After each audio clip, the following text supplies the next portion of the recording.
मी old school ती Gen Z ती city वाली आणि मी देसी तरी इगो तिला जरा भी नाही मनामध्ये खराबी नाही पॅपराझी तिच्या मागे डेली क्रेझी तरी वाय सो शाय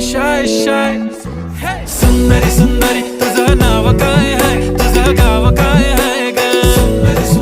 अरे सुंदरी तुझं नाव काय आहे तुझं गाव काय आहे ग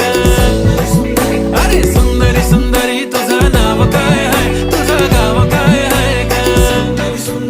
ती ओजी एकदम फाईन आहे आणि थोडीशी डिवाइन आहे कशी लाजते बघून आयना आणि चेहऱ्यावरती शाईन आहे खानदानी ग्रॅटिट्यूड ॲटिट्यूड पुरा एशियाना चौथं किलं स्टाईल केलं मूव तिच्या समोर फिक्क गोल्ड आहे बोलायला पक्की बोल्ड आहे खरंच खूपच सुंदर आहे